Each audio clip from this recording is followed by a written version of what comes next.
Yeah, hey now, good morning, PSW staff, clients, and friends joining us for Wednesday's class. We're going to have a little fun today. But, I mean, it was nice and great looking at Richard Strauss, a great German composer.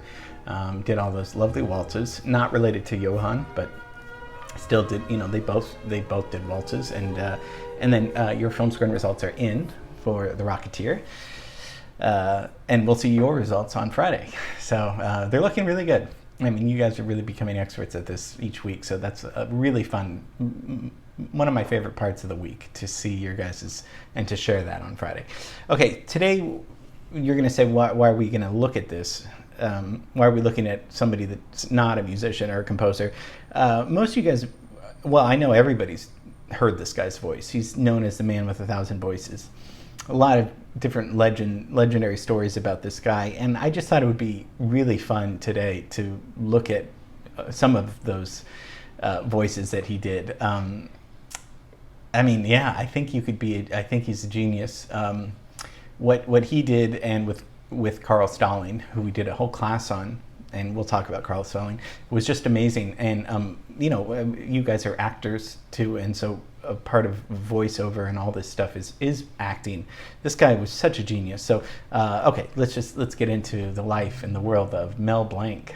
At the end of his very first year in school, he comes running home with the happy news. Mama, I got I got skipped to the next class. They gave me I've been expelled. Blanc's the most prolific voiceover guy in the history of movies, of cartoons. He was the first guy to receive on-screen credit as the voice. I mean, and this is mostly starting in the 40s. We're going to take a look at his life and people around him. But the man of 1,000 voices, he was nicknamed. I mean, a doctor actually looked inside of his throat and noticed that he had thick, powerful vocal cords that gave him this range. So a doctor had never seen that, so maybe that was his special gift that he had in his throat. So more than 400 voices that he came up with. When you think of that, I mean, and he really came up with the characters. So we're going to tie this into art and music and all this stuff. So but when you think of that, that's amazing, because he was actually he was doing what comedians do, where he was writing the material. He knew how to deliver it, and he knew about timing. And isn't that what music's about too? Music is so much about timing. So we haven't talked much about comedy and music being so related, but it's so related because it's so much about timing. One is what you're speaking, another is what you're playing or singing, but they both have to do with timing. And sometimes you can teach that, sometimes you can't. Sometimes it's natural, all these things. So let's go to San Francisco and see his life. So he's born in 1908 in San Francisco and dies in 1989. So lives a long life, 60 years performing in radio, and you know, his work in animation is Bugs Bunny, Daffy Duck, Porky Pig. Foghorn Leghorn's probably personally my favorite, but you know, cast people from, you know, Looney Tunes and Merry Melodies, all in the golden age of animation, which is kind of, Disney starts that with Snow White and the Seven Dwarfs in 1937 up until The Jungle Book in 1967. But then Disney's not the only one, obviously. I mean, Warner Brothers is you know, they have their whole library that's just as successful, thanks to Leon Schlesinger, and we'll talk about him. So Blanc was born Russian Jewish immigrants, parents, and Blanc is a funny name, isn't it? Well, it was actually spelled Blank, B-L-A-N-K, and because the teacher made him feel stupid, saying that he would amount to nothing and be just like his name, Blank, he took off the K and made it a C. So really, he showed that teacher who was boss, but really too bad. But that's how he got his spelling, because it's an unusual name. So he just created it himself. Started doing voices around 10 years old, and moved to Los Angeles in 1932, and became a regular on NBC The Jack Benny program. Jack Benny was one of the most famous and most hilarious comedians of all time. It says here that you do imitations. Is that right? Oh, yeah, that's right. I do animals, all kinds of things. You do? Oh, yeah. Well, let's hear a dog, for instance. Let's hear a dog. There's 18,000 kind of dogs, and he says, let's hear a dog.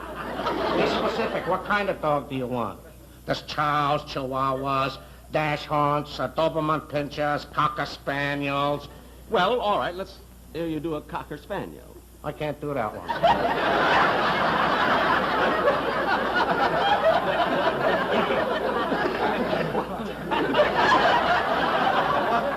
Well, what kind of a dog do you do? Well, I do small dogs,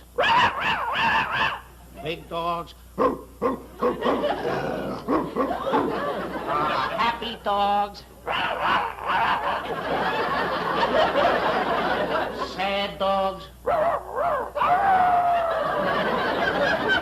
I also do a Saint Bernard. Oh, I'd like to hear that. A Saint Bernard. Yeah. Let's hear that.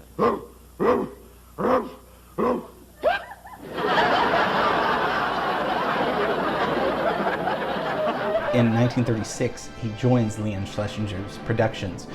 Leon was a distant, he was related to the Warner Brothers family, but he had his own production company that was, amazing. So in the late 30s, Schlesinger puts Carl Stalling and Mel Blanc together, and those two create the world of animation that we all know and love today. This is really, we did a whole class on Carl Stalling, American composer, arranger, and did all the Looney Tunes and Merry Melodies, amazing orchestrations. He would write his own music, but then if you remember, he would take Rossini, he would take very well-known and orchestrate them in a way that was so fun and lively. So with Mel Blanc and Carl Stalling, these guys, this was a match made in heaven for just amazing the amount of humor and cleverness these two guys shared.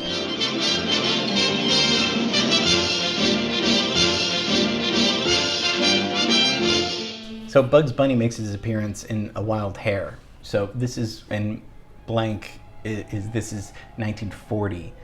What's going on in the world in 1940? The war, right? It's mostly the war. Germany's and Italy taking most of Western Europe over, unfortunately. 1940 is when Pinocchio and Fantasia come out together. We did a class on Fantasia. And music-wise, what's going on? Is it the Beatles? No. It's swing music, right? 1940 is really, Glenn Miller and Bing Crosby. Those guys are the biggest. People need feel-good music. People also need feel-good, cartoons, something silly and something fun to take your mind off the horrors of the world, of the war. So that's what's going on. And Blanc is just, he's having so much fun in the studio doing these things. His voices are amazing. He originates Woody Woodpecker and works at Universal Studios and other places that we did a class on. And in the 60s, he starts doing Hanna-Barbera and Barney Rubble of the Flintstones, and amazing career. Hello, Acme Pet Shop?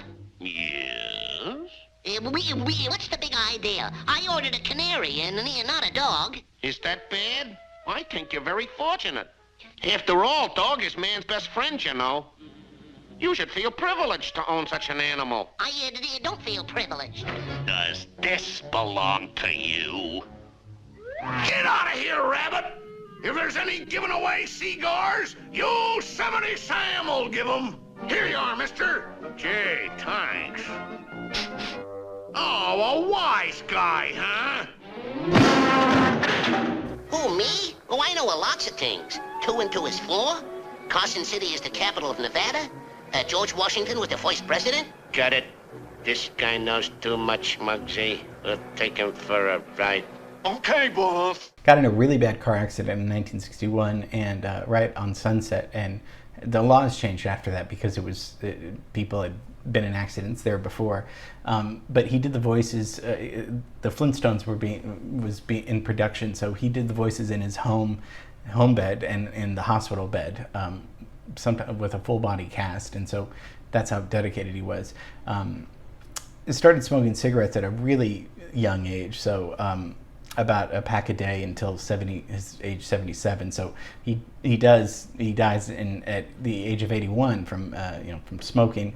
And on his gravestone, what do you think is up there on his epitaph? That's all, folks. So that's kind of funny. So I mean, it's really fun watching and hearing this guy. He explains that they would show him a picture. 'Cause, I mean, how does he do all this? First, they show me a character. Yeah. They tell me what he's going to do in the story. They have a storyboard of the still picture showing me what he's going to do in the pictures. Yeah. Porky Pig, I tell the kids at the colleges I wanted to be authentic about it. Yeah. So I went out to a pig farm and I wallowed around with the pigs for a couple of weeks. Then I come back to the studio and they kicked me out and said, go home and take a bath. Which I did. When I come back, I said, if a pig could talk, he would talk with a grunt. He said he was a little timid character. He'd talk with a grunt. You know, oink, oink, oink, oink. That's why Porky got his voice. Again, we talk about acting, and this is truly acting, but it's also creating. I mean, and you guys are creative, and that's why we're talking about Mel Blanc. He wasn't doing impressions. He was actually writing the material in a sense, because we do impressions now, but we do impressions of probably somebody that Mel Blanc created. So I almost credit him with being a writer in the sense of creating something out of nothing, out of these characters, and being so versatile. I mean, it does not sound at all like the same guy's doing all these different voices. Buster, it may come as a complete surprise to you to find that this is an animated cartoon. And that in animated cartoons they have scenery. And in all the years... You're a doctor in the house? I'm a doctor. What's up, Doc? Hey, baby, wait for me. I am strong too. I got a 3 of clubs. El gringo pussycat probablemente. Ole, arriba, epa, epa, arriba, ándale. Arriba, epa. Unhand those fair barnyard flowers. What's going on here? Well, don't stand there with your beak open. Say something. Explain yourself. Your tongue's flapping, but no noise is coming out of your big mouth. So Mel Blanc thought he deserved a class, thought this would be fun to do a little cartoon voiceover. I mean, so Mel Blanc and Carl Stalling, those guys really created some amazing entertainment that's still going on today. So hope you enjoyed that. Tomorrow we're gonna go back to LA, so it'll be fun. Miss you and love you, and see you tomorrow. Okay, bye.